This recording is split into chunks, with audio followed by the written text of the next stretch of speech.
अभी सब्सक्राइब करें Atul coaching centre YouTube channel को और घर बैठे पाएं सभी पाठ्यक्रम की पूर्ण कवरेज फिजिक्स एवं केमिस्ट्री विषयों में आजमगढ़ के सबसे प्रसिद्ध शिक्षक श्री प्रकाश पाठक सर से। धन्यवाद। क्लास 10th सब्जेक्ट केमिस्ट्री हम बता रहे थे, जिसमें लेसन 2 था, जिसका नाम था रासायनिक अपक्रिया एवं उनके प्रकार। यही लेसन था। ये लेसन देखा जाए तो केमिस्ट्री का दूसरा लेसन रहेगा और फर्स्ट लेसन में हम अम्ल, क्षार एवं लवण के बारे में बताए और उस पर न्यूमेरिकल क्वेश्चन बताए हैं। इस टॉपिक में हम एक वीडियो या इस लेसन में एक वीडियो हम दे चुके हैं, जिसमें आपको बताए थे कि रासायनिक अपक्रियाएं क्या होती हैं, रासायनिक अपक्रियाओं को कैसे दिखाएंगे। तो उसमें आया था कि रासायनिक अपक्रियाओं को रासायनिक समीकरणों से दिखाते हैं। रासायनिक समीकरण लिखने का तरीका है ये है कि जो पदार्थ अभिक्रिया में भाग लेंगे उसको तीर लगाकर बाएं तरफ अभिकारक लिख देंगे। बाएं तरफ क्या लिखते हैं? अभिकारक। और दाहिने तरफ क्या लिख देते हैं? उत्पाद लिख देते हैं।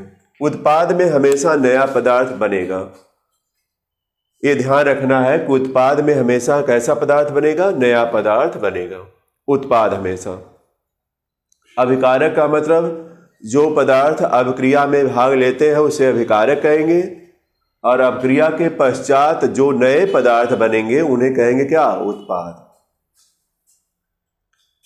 तो जब आप रासायनिक अभिक्रिया को किसी रासायनिक समीकरण द्वारा दिखाते हैं, जैसे दिखाए भी होंगे, हम ले रहे एक उदाहरण, Mg से आप ऑक्सीजन से क्रिया कराए थे तो बना था क्या? MgO बनेगा, यानी मैग्नीशियम ऑक्सीजन है, फिर मैग्नीशियम ऑक्साइड बना। इसका नाम है मैग्नीशियम ऑक्साइड नाम रहेगा। तो यह समीकरण देखा जाता है कि संतुलित है कि नहीं। क्योंकि कोई भी समीकरण या रासायनिक समीकरण जब लिखिएगा तो उसका संतुलित होना आवश्यक होता है।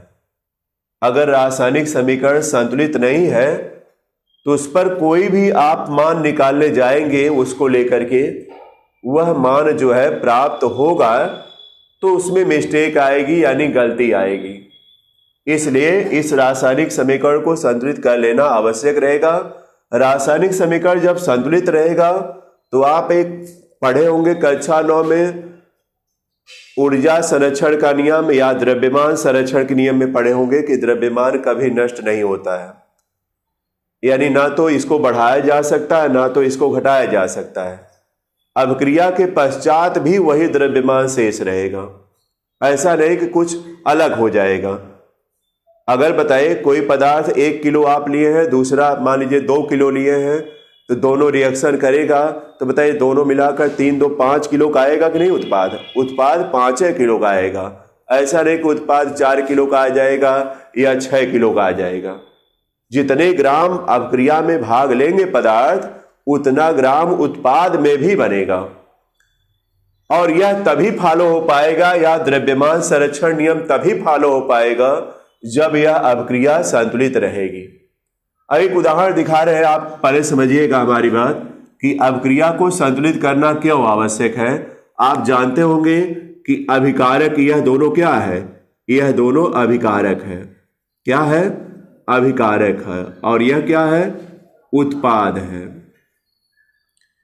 अभिक्रिया में अगर अभिकारक का द्रव्यमान निकाला जाए, यहां लिखे अभिकारक का द्रव्यमान, तो बोलिए देखिए क्या आएगा? Mg का 24 होता है, जानते हैं परमाणु भार, और प्लस ऑक्सीजन है, 2 संख्या में आए तो ऑक्सीजन का 16 होता है, गुणे 2 करिएगा तो यह देखिए 24 प्लस 16 गुणे 2 का मतलब 32 आ जाएगा, यानी 4 जो 6 और 3 2 कितना आ जाएगा? 5, यानी 56 आ गया, यानी 56 ग्राम समझिए है।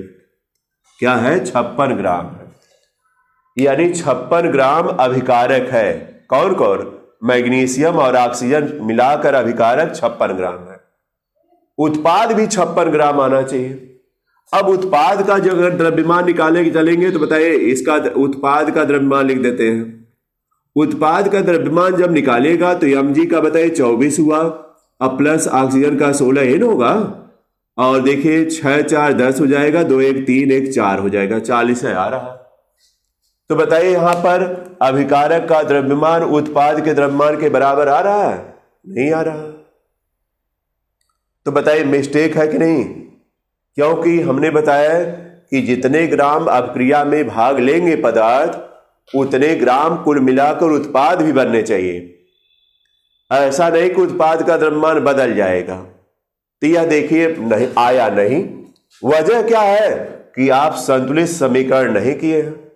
अगर आप संतुलित ज्यों करिएगा त्यों देखेगा द्रव्यमान समान आ जाएगा, द्रव्यमान समान आ जाएगा। यानी अपक्रिया का अभिकारक का जितना द्रव्यमान कुल रहेगा उतना उत्पाद के द्रव्यमान आएगा। जैसे संतुलित करिए आप लोग। देखिए हम बताए भी थे कि अभिकारक में मैग्नीशियम का एक परमाणु है समझिए, और यहां पर मैग्नीशियम का एक परमाणु यहां भी है, उत्पाद में भी। ऑक्सीजन के देखिए 2 परमाणु है, इसमें ऑक्सीजन का एक परमाणु है। तो बताइए हमने बताया था कि आप जब इसको बैलेंस तो है नहीं, ऑक्सीजन बैलेंस नहीं है, तो ऑक्सीजन को बैलेंस करने के लिए आप यहां 2 मत बढ़ाइएगा। जो भी बढ़ेगा सामने ही बढ़ेगा, जो आप लोग बढ़ाएंगे सामने बढ़ाएंगे। तो यहां पर जब 2 बढ़ाएंगे आप, तो 2 बढ़ाने का मतलब है कि mg भी 2 हो गया, ऑक्सीजन भी 2 हो गया। तो ऑक्सीजन 2 हुआ तो ठीक हुआ, लेकिन मैग्नीशियम जो 2 हो गया, इधर मैग्नीशियम एक ही है तो इसको भी 2 बनाना पड़ेगा कि नहीं बताइए? 2 बनाएंगे तुरंत बैलेंस हो जाएगा। ये एक, अब देखिए यह संतुलित रासायनिक समीकरण हुआ, और संतुलित रासायनिक समीकरण रहेगा तो द्रव्यमान संरक्षण के नियम का क्या करेगा? फॉलो करेगा, या द्रव्यमान संरक्षण नियम को मानेगा। अब चलिए देख लीजिए इसमें सुधार क्या करना है बताइए। 2mg आ गया तो 24 गुणे 2 हो गया कि नहीं बताइए? यहां देखिए 2 गुणे 24 हो जाएगा ना, और इसकी जगह क्या हो जाएगा? 48 हो जाएगा। और 48 हो गया तो आप जोड़िए, देखें 8 2 10 और 4 3 7 1 कितना आ जाएगा? 8। बोलिए सही है ना? 80 आएगा। अरे 24 दूना 48 हुआ, 16 दूना 32 हुआ, और तो सिर्फ ठीक है।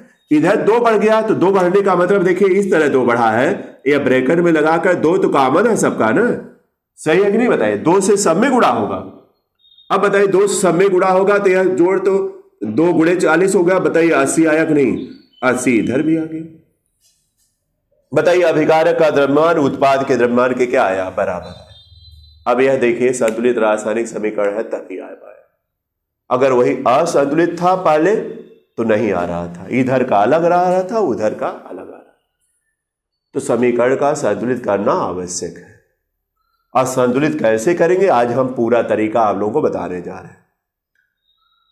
यानी पहले नंबर पर रासायनिक समीकरण को क्या करेंगे? जो सूत्र है या प्रतीक है उसको उस रूप में रख करके फिर अपक्रिया कराएंगे। अपक्रिया के बाद जो बनेगा वह तीर के दाहिने तरफ लिखिएगा। यही आइडिया है, तीर के क्या लिखा जाएगा? दाहिने तरफ लिखा जाएगा, वह उत्पाद रहेगा। आ जाएगा समझ में ना? अब देखिए यह एक उदाहरण हमने बताया कि आपको जब संतुलित करिएगा तभी ऐसा हो पाएगा। तो देखिएगा पहले नंबर समझिए, जब किसी रासायनिक अपक्रिया को समीकरण द्वारा प्रदर्शित करते हैं तो आपको यह पता होना चाहिए कि अभिकारक जो ले रहे हैं उसका फार्मूला क्या है, उसका प्रतीक क्या है, यह पता होना चाहिए। यानी अगर आप कोई भी रिएक्शन कराने जा रहे हैं तो जो अभिकारक लीजिएगा उसका सूत्र या प्रतीक रहेगा, उसका पता होना आवश्यक है आपके लिए। अगर वह पता नहीं है तो आप रासायनिक समीकरण लिख नहीं पाएंगे।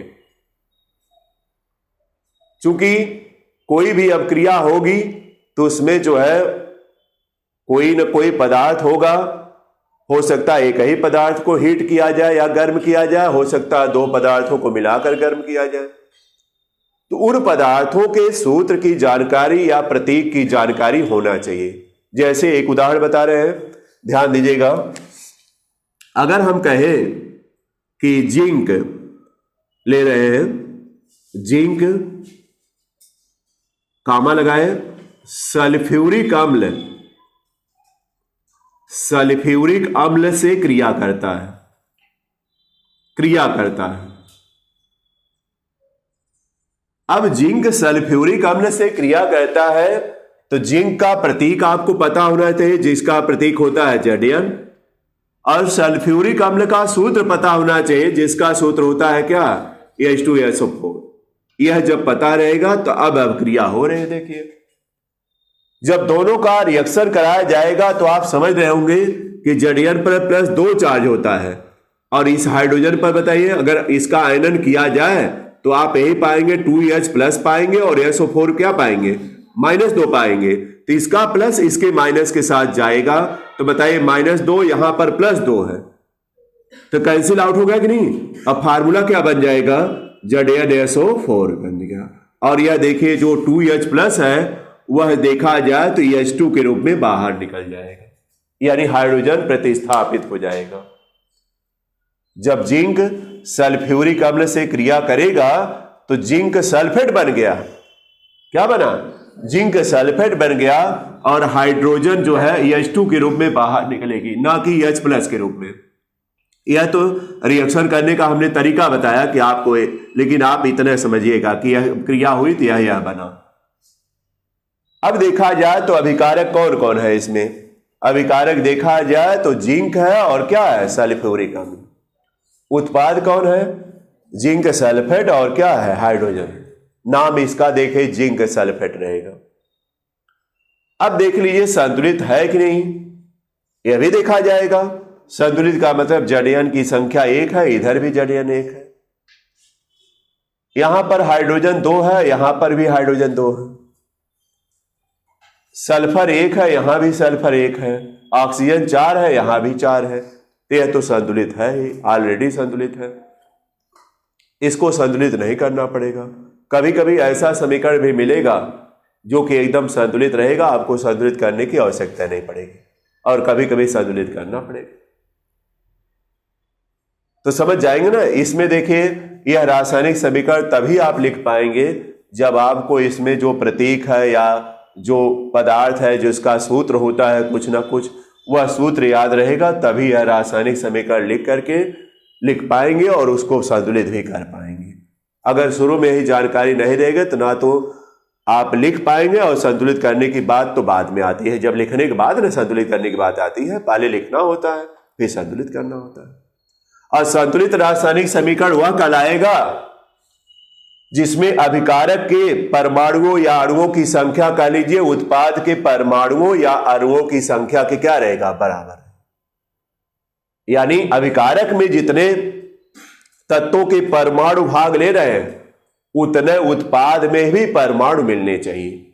अगर उतनी संख्या में नहीं है तो संतुलित नहीं रहेगा। बताइए यहां पर हाइड्रोजन का क्या परमाणु है, 2 परमाणु है अभिकारक में, यहां भी हाइड्रोजन का 2 परमाणु, जिंक का 1 परमाणु है, यहां भी जिंक का 1 परमाणु है, सल्फर का 1 परमाणु है, यहां भी सल्फर का 1 परमाणु है, ऑक्सीजन का 4 परमाणु है, यहां भी ऑक्सीजन का 4 परमाणु है। तो बताइए संतुलित हुआ कि नहीं।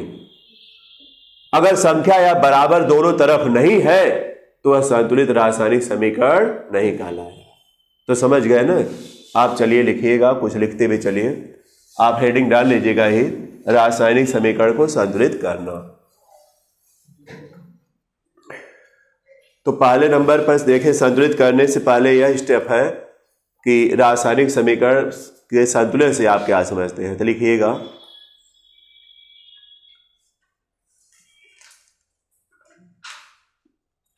किसी रासायनिक समीकरण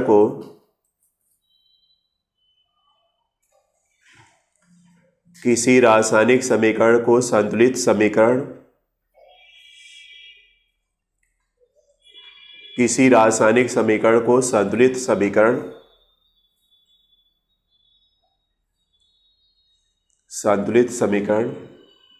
उस समय कहा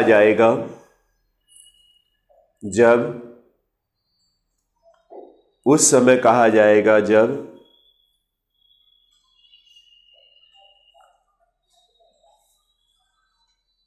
अभिकारक के परमाणुओं की संख्या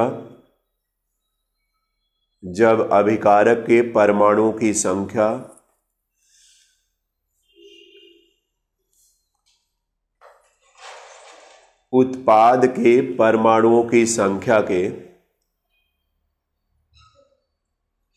जब अभिकारक के परमाणुओं की संख्या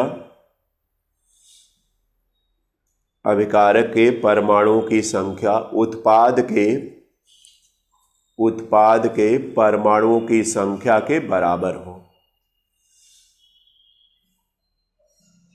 उत्पाद के परमाणुओं की संख्या के बराबर हो।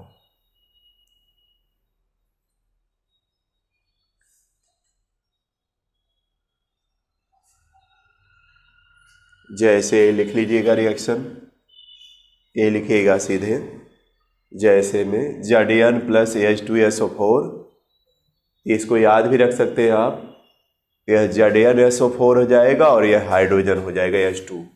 देखिए हाइड्रोजन क्योंकि हल्की गैस है इसलिए तीर हमेशा लगी रहेगी इस तरह। तीर का मतलब हल्की गैस के लिए तीर लगाए जाते हैं, ऊपर उठेगी। यह देखिए आपका क्या है, जिंक है, नाम सब लिख दे रहे हैं, नोट करिए आप लोग यही लाइन। और यह सल्फ्यूरिक अम्ल है, यह मिला ही है सल्फ्यूरिक अम्ल। और यह क्या है, जिंक सल्फेट है, जिंक सल्फेट है। और यह हाइड्रोजन गैस है, हाइड्रोजन गैस कह लीजिए, बल्कि यह गैस है हाइड्रोजन गैस। हल्की गैस है इसलिए तीर लगी है, चूंकि हाइड्रोजन हमेशा ऊपर की तरफ उठेगी, हल्की गैसें हमेशा ऊपर उठती है इसलिए तीर लगाई जाती है इस तरह। तो नाम भी नीचे नोट कर लीजिएगा सबका, इससे याद भी हो जाएगा धीरे धीरे करके। और बनाने का तरीका भी हमने बताया है कि कैसे आप बनाएंगे। अगर वह प्लस माइनस आप याद रखिएगा तो कोई भी फार्मूला बोला जाएगा आप अधिकांश फार्मूलों को बना लेंगे, याद कम करना पड़ेगा।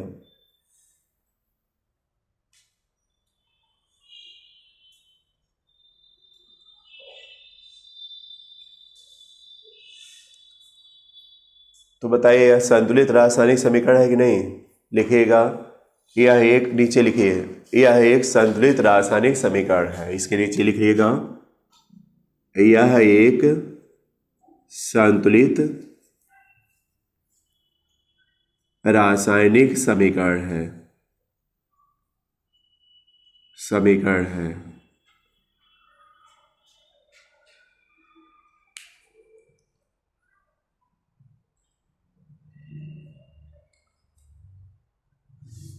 हमने बता दिया, लिखवा भी दिया कि संतुलित रासायनिक समीकरण कब कहलाएगा, जब अभिकारक में जो परमाणुओं की संख्या है तत्वों के, वह उत्पाद की संख्या क्या रहेगा, बराबर। ठीक है ना। अब जैसे हम एक क्वेश्चन दे आपको, इसी में अभ्यास हम करवा रहे हैं, मिटा दें इसको ना, नोट हो गया होगा सबका। अभ्यास को करिए, इसमें नहीं उसी पे फेयर पे भी करना है। देखिए हम एग्जाम्पल एक लेते हैं, एग्जाम्पल एक ले रहे हैं। जैसे लिख दें हम सोडियम और ऑक्सीजन से क्रिया कराएं, तो सोडियम ऑक्सीजन से क्रिया करेगा तो सोडियम ऑक्साइड बनेगा। इसका फार्मूला पता होगा सबको, सोडियम ऑक्साइड का Na2 होगा ना, इसका नाम है सोडियम ऑक्साइड। नोट कर लीजिएगा, Na plus O2 is equal to Na2O हो गया।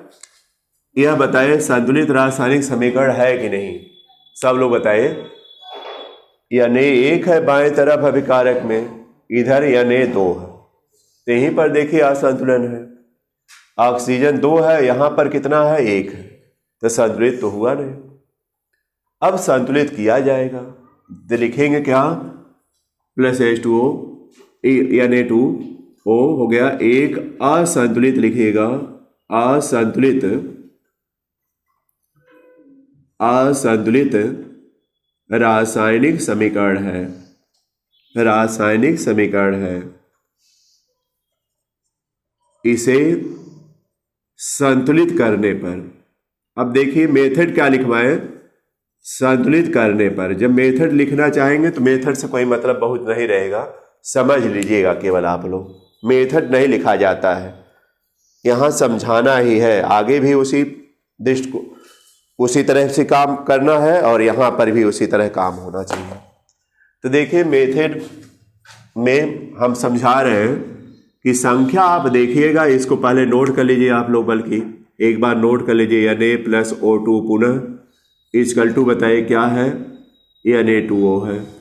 अब देखिएगा कि पहले नंबर पर सोडियम यहाँ 2 है, यहाँ पर सोडियम 1 है, तो यहाँ पर 2 बढ़ा लीजिएगा। बस टेम्पररी अभी बता रहे हैं, 2 बढ़ गया, मान लीजिए सोडियम तो संतुलित हो गया। लेकिन ऑक्सीजन पर जब आगे बढ़िएगा, बाएं तरफ ऑक्सीजन 2 है, यहाँ पर 1 है, तो हमने बताया कि बगल में 2 बढ़ाकर आप कर नहीं लेंगे। चूंकि बगल में 2 बढ़ाइएगा तो सोडियम ऑक्साइड रह नहीं जाएगा, दूसरा फार्मूला हो जाएगा। तो आप यहाँ 2 बढ़ाएंगे और यहाँ 2 बढ़ाने का मतलब 2 ऑक्सीजन तो हो जाएगा, ऑक्सीजन बैलेंस भी है, लेकिन बताइए सोडियम 2 दूना 4 हो जाएगा, और सोडियम जब 4 हो जाएगा तो आप यहाँ पर आप क्या करना पड़ेगा, 4 का। यह देखिए संतुलित रासायनिक समीकरण हो गया ना। इसी तरह करते हैं, इसके आगे लिख देंगे एक संतुलित समीकरण है, संतुलित समीकरण है, नोट कर लीजिए, संतुलित समीकरण है। कैसे किए हम, इसी तरह तरीका रहेगा, कोई भी हम समीकरण दे आप संतुलित करिएगा इसी तरह। और एक्सरसाइज हम एनसीईआरटी का भी क्वेश्चन आज लेकर आएंगे आप लोग सामने कि कैसे उसको संतुलित किया जाएगा। कभी कभी हो सकता है हम देखिए जैसे 2 बढ़ाए थे तो फिर उसको हटाकर 4 बढ़ाना पड़ा, इसी तरह आपको भी आवश्यकता रहेगी। तो इसको रफ पर खूब अभ्यास करेंगे तो यह सब समस्या दूर हो जाएगी, आप समझ जाएंगे कैसे करेंगे। फिर आगे बढ़ा जाए। अब देखिए इसको हम मिटाते हैं। इसमें देखिए एग्जाम में आपके आता है कि नीचे दिए गए समीकरण को संतुलित कीजिए, जैसा कि एक्सरसाइज में भी होगा, हम कराने जा रहे हैं। तो उसमें आपको देखना पड़ेगा कि कौन कैसे संतुलित किया जाएगा। छोटे अभी तो छोटे छोटे रिएक्शन दे रहे हैं, इससे बड़े भी रिएक्शन मिलेंगे जिसको आपको संतुलित करना पड़ेगा, और इसी तरह सोच समझ करके संतुलित करना पड़ेगा। जैसे देखिए एक्सरसाइज में हम चल रहे हैं, एक्सरसाइज का क्वेश्चन है, तो आप एनसीईआरटी क्वेश्चन डालिएगा नीचे, एनसीईआरटी क्वेश्चन इस पर रहेगा, एनसीईआरटी लिखिएगा, क्वेश्चन से लिखिएगा, एनसीईआरटी की बुक से यह क्वेश्चन रहेगा, बल्कि क्वेश्चन नंबर 1 डाल लीजिए। अभी पहला हम लोग स्टार्ट किए हैं, क्वेश्चन नंबर 1 डालिएगा एक्सरसाइज में, एनसीईआरटी क्वेश्चन में क्वेश्चन नंबर 1 डालिएगा। हम देखिए बुक हमारे पास है तो उससे हम क्वेश्चन आप लोग बता रहे हैं, मिला लीजिएगा आप लोग भी बुक से अपना। क्या है इसमें क्या दिया हुआ है, नोट करिए। क्वेश्चन नंबर 1 में लिखा है निम्न रासायनिक समीकरण को संतुलित कीजिए। लिखा क्या है, निम्न रासायनिक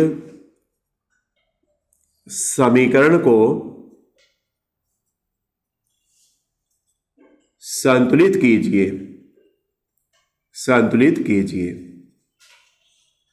तो देखिए इसमें जो है ए नंबर दे रहा है, बल्कि ए नंबर में क्या दे रहा है, HNO3 है,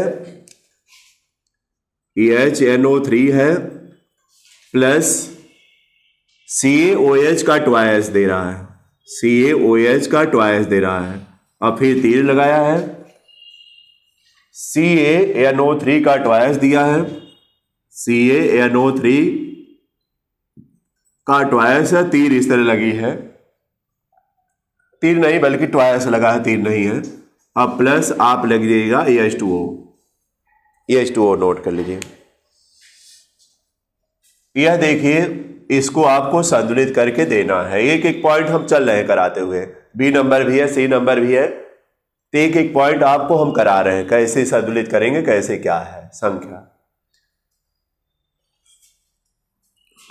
तो इसका देखिए जब सॉल्यूशन देखिएगा, सॉल्यूशन मतलब संतुलित करके दीजिएगा, तो आप एक बार इसको लिख लीजिए समीकरण को, आप लोग भी साथ में लिखिए, HNO3 प्लस CaOH का ट्वाइस लिखिए, और फिर तीर का निशान लगाइए, CaNO3 का ट्वाइस लिखिएगा, और प्लस H2O लिख दीजिए एक बार समीकरण।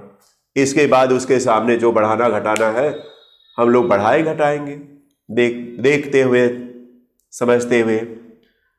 तो सॉल्यूशन में दिया है, मतलब जो है क्वेश्चन में दिया था कि इसको संतुलित करना है और आप चल रहे हैं उस समीकरण को लिख दिए। अब संतुलित करने का विचार आपका है कि संतुलित कैसे किया जाए। बोलिए, समझ में आया सबको? ध्यान दीजिएगा, आज इस पर स्टेप हो जाए पूरा। ये आता भी है बार बार बोर्ड में, अब बड़े आसानी से नंबर आपको मिल जाएगा। अगर सही रहेगा तो कुछ नहीं नंबर कटना है, पूरा का पूरा नंबर मिलेगा। चलिए आगे बढ़े। अब देखिए यहाँ पर अब मिलान करिए सब लोग। किसका मिलान करना स्टार्ट करेंगे? हाइड्रोजन एक है यहाँ, और यहाँ पर देखिएगा ट्वाइस है तो यहाँ पर 2 होगा। ये बाहर ट्वाइस लगा ना, तो 2 और 1 यहाँ 3 हो गया।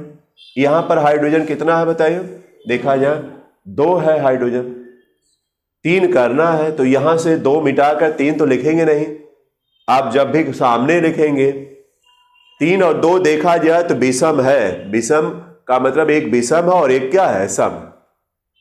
तो 3 और 2 का अगर एलसीएम देखा जाए तो 6 आना है। क्या आना है? 6 आना है, इसको ध्यान रखिएगा। फिर आगे भी कुछ मिलान कर लीजिएगा। यन देखिए यहाँ पर कितना है?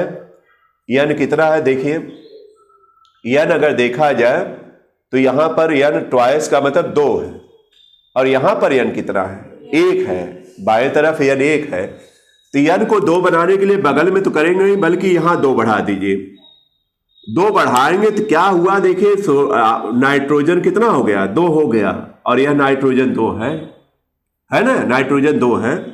अब देखिएगा, फिर अब देखिए हटाना भी पड़ सकता है, हमने बताया है कि हटाना भी पड़ सकता है आवश्यकता अनुसार, लेकिन देखा जा रहा है। अब बताइए हाइड्रोजन कितना हो गया? 2 हाइड्रोजन यहाँ है और 2 यह है, क्या हो गया? 4 हुआ। क्या हुआ?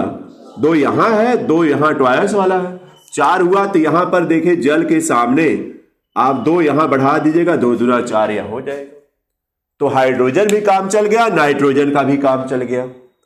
अब ऑक्सीजन देखा जाए कितना है, ध्यान दीजिएगा। नाइट्रोजन पहले देखिए, नाइट्रोजन भी देखिए 2 हो गया, ये तो हो गया। 2 तिहाई 6 यहाँ पर ऑक्सीजन है। क्या है बताइए? ऑक्सीजन 6 होगा, 2 तिहाई 6। और यहाँ पर 2 ऑक्सीजन बताइए ट्वाइस है, तो 2 ऑक्सीजन यहाँ हुई। तो बताइए बाएं तरफ सब मिलाकर 6 दूना 6 2 8 हुई। और यहाँ पर क्या हुई? 3 दूना 6, बोलिए।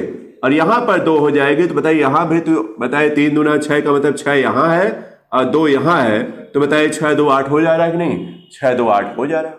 बोलिए।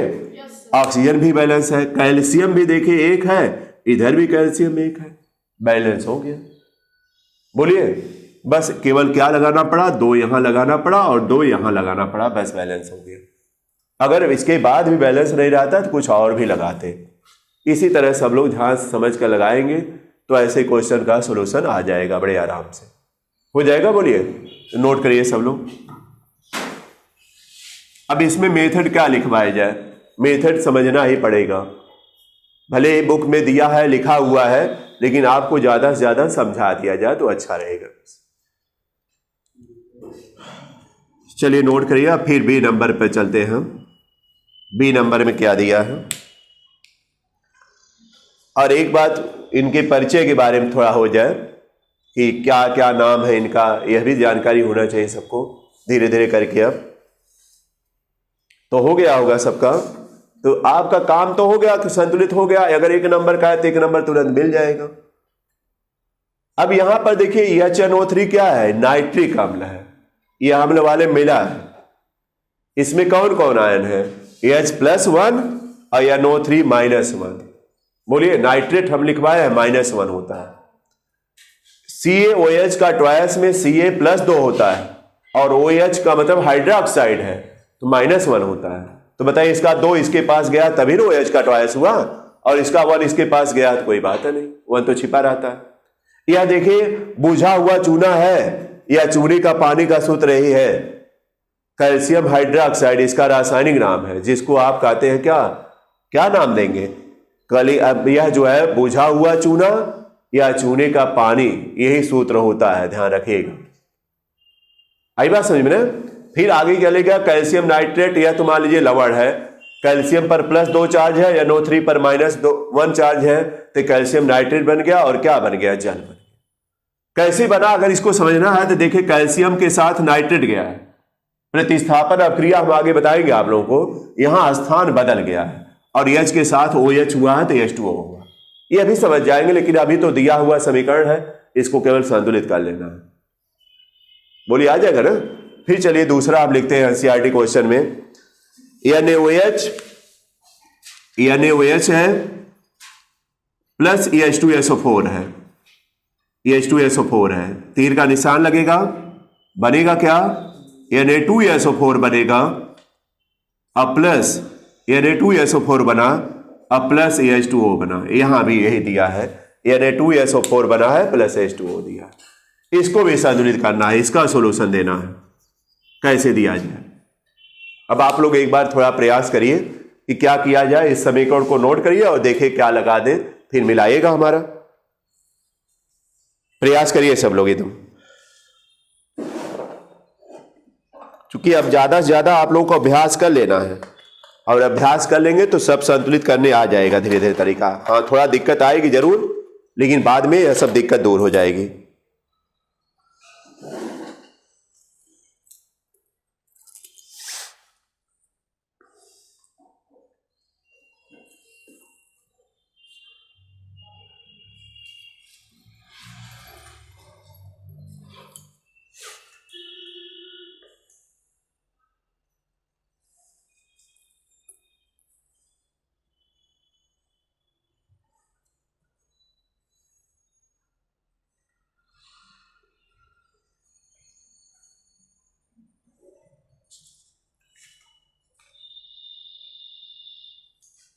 तो आप लोग देखिए नोट किए होंगे, एक बार पुनः समीकरण नोट करेंगे। यह सोडियम हाइड्रोक्साइड है, क्षार है, और ये देखिए परिचित है आप, H2SO4 देखा जाए तो अम्ल है। बोलिए सल्फ्यूरिक अम्ल। आप जानते हैं क्षार और अम्ल क्रिया करके लवण और जल बनाते हैं, जिसको कहते हैं उदासीनीकरण। वही देखिए बना है, Na2SO4 हुआ है, अब प्लस और क्या हुआ है, H2O। बैलेंस करिए, चलिए क्या लगाया जाए, एक है और इधर क्या है, 2, तो यहां पर 2 लगा दीजिए। 2 यहां लगाए तो और भी देखना है बैलेंस है कि नहीं, अगर नहीं होता तो फिर 2 हटाना भी पड़ सकता, हो सकता है और कुछ लगाया जाए, लेकिन पहले तो प्रयास करेंगे आप। 2 लग गया। अब बताए 2 लगने के बाद ऑक्सीजन बताए 2 हो गया, यहां ऑक्सीजन 2 होगा, और यहां पर ऑक्सीजन कितना है, 4, तो 4 2 6 हुआ कि नहीं। और इधर देखिए 4 यह है और यह 1 है, तो यहां पर अगर आप प्लस अगर 2 यहां लगा देते हैं तो 2 ऑक्सीजन यहां मिल जाएगा, और 4 यहां है, तो 4 2 6 बैलेंस होता कि नहीं, बैलेंस हो जाता। लेकिन अब यह पता है कि हाइड्रोजन कितना होना चाहिए। हाइड्रोजन देखिएगा इधर कितना है, 2 है, और यह 2 है, 2 2 कितना हुआ, 4, और यहां भी 2 दूना 4 हो जाएगा। अब तो बैलेंस है, सल्फर तो बैलेंस है, ऑक्सीजन भी बैलेंस हो गया। बोलिए संतुलित हो गया समीकरण। बस इतना आपको करना है, अगर आप इसी तरह प्रयास करेंगे तो आएगा समझ में एकदम। तो संतुलित समीकरण हो गया, बस इसमें कुछ लिखने की जरूरत नहीं है, डायरेक्ट संतुलित समीकरण लिख देना। आई बात समझ में, बस एक लाइन में। ये बार बार क्वेश्चन भी पूछा गया है, और अभ्यास करेंगे तो कोई दिक्कत नहीं आएगी। फिर चले आगे बढ़े। फिर देखिएगा सी नंबर में क्या दे रहा है, सी नंबर में चलते हैं। सी नंबर में दे रहा है NaCl AgNO3, NaCl है और फिर है AgNO3 है, यानी सिल्वर नाइट्रेट, और इन दोनों को जब मिलाया जाएगा तो NaNO3 बनेगा और प्लस AgCl बनेगा। AgCl बना, ये दिया होगा, देख लेते हैं। AgCl है और NaNO3 है, ठीक है। अब बताइए इसका सॉल्यूशन देना है कि इसको संतुलित करके देना है। आप लोग देखिए एक बार, यह संतुलित है कि नहीं है, पहले यह चेक करना है। पहले लिख लीजिए सॉल्यूशन में, इसको संतुलित देखिए है कि नहीं। अगर है तो कोई बात है नहीं, वही रहेगा। हमें लग रहा है कि यह संतुलित समीकरण रहेगा, इसमें कुछ आपको करना नहीं पड़ेगा, देख लीजिए आप लोग खुद, लेकिन नोट करके सॉल्यूशन में दिखाइए। यही जो है पुनः नोट करिए और लिख दीजिएगा यह संतुलित समीकरण है पहले से ही। देखिए अनेक की संख्या 1 है, इधर भी अनेक है, क्लोरीन 1 है, इधर भी क्लोरीन 1 है, Ag 1 है, इधर भी Ag 1 है, NO3 1 है, NO3 1 है, बैलेंस है। इसमें कुछ आपको करना नहीं है, तो डायरेक्ट जवाब वही लाइन लिख दीजिए बस। क्या लाइन लिखेंगे, यही बस उतार दीजिएगा आप लोग नीचे, और यह संतुलित समीकरण रहेगा। तो बोलिए आज का स्टेप समझ में आ जाएगा ना। अगर समीकरण को संतुलित करने के लिए देगा तो आप इसी तरह अभ्यास करते हुए संतुलित समीकरण लिख सकते हैं। और देखिए हम तुरंत कॉपी में ही एक्सरसाइज करवा दिए, आप किसी बुक से करिएगा, हम तो एनसीईआरटी बुक से बताए, किसी बुक से भी संतुलित समीकरण अगर करने के लिए दे रहा है तो आप रफ पर या फेयर पर करिएगा अभ्यास, देखिएगा कोई दिक्कत है तो हमसे फिर बताइएगा आप लोग, यह नहीं हो पाया तो वह बताएंगे हम।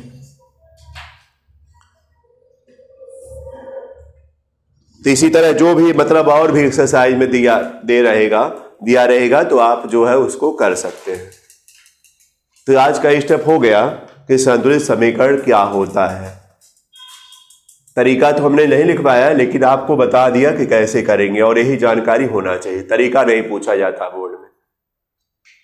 आप कितना जल्दी कर ले रहे हैं यह भी देखा जाएगा, समय बच जाएगी। इसके बाद फिर हम आज तो यही स्टेप बता पाए, इसके बाद उनके प्रकार दिया है। उनके प्रकार का मतलब जो रासायनिक अपक्रियाएं हैं जिनको आप समीकरणों से दिखाते हैं वह कितने टाइप्स में होती है, कितने प्रकार की होती है, वह भी बोर्ड में क्वेश्चन पूछता है। तो देखिएगा कई प्रकार हम बताएंगे, कहीं अपघटन, कहीं वियोजन, कहीं योगात्मक अपक्रिया बताएंगे, और हर एक अपक्रिया बताते हुए रिएक्शन भी देंगे, आपको समझाएंगे, और वहां पर भी संतुलित करने की आवश्यकता होगी। अब कहीं भी समीकरण लिखिएगा तो उसको संतुलित कर लेना होगा, यह जानिए, पहले तो यह आ जाना चाहिए। तो आया होगा सबको समझ में, कोई दिक्कत तो है नहीं। थोड़ा थोड़ा स्टेप हम जैसे जैसे देखिए, लेसन बहुत छोटा है, बहुत बड़ा नहीं है पहला लेसन, समझ रहे हैं ना। एक स्टेप हम लोग पढ़ चुके हैं, एक स्टेप का मतलब रासायनिक अपक्रिया क्या है, संतुलित क्या है, इसको हमने 2 वीडियो यानी कल के वीडियो और आज के वीडियो में पूरा दे दिया है। अब उनके प्रकार में कम से कम 2 वीडियो 3 वीडियो दिया जाएगा, 2-3 वीडियो दे देंगे तो एक्सरसाइज भी करा देंगे, उसी में तुरंत एक्सरसाइज भी करा देंगे, बस इतने में आपका लेसन हो जाएगा। इसमें न्यूमेरिकल तो है नहीं, इसमें बस यही है कि एक जो स्टेप बताए इससे जो है संतुलित रासायनिक समीकरण कैसे करेंगे या दिया रहेगा कैसे कर लेंगे वह बता दिए, और फिर अपक्रियाओं के प्रकार में छांटना रहेगा देख करके कि कौन सी अपक्रिया है इसमें, तो अभी आपको धीरे धीरे हम अभ्यास करा देंगे। तो 2-3 वीडियो में 3 वीडियो मान के चलिए 3 दिन समय लगेगा, आपका यह लेसन समाप्त हो जाएगा। अब पूरा अच्छी तरह से आ जाएगा, आप रेगुलर रहेंगे, अभ्यास भी करते रहेंगे तो एकदम आएगा, कोई दिक्कत नहीं रहेगी। तो रहने दे रहे हैं इतना, धन्यवाद।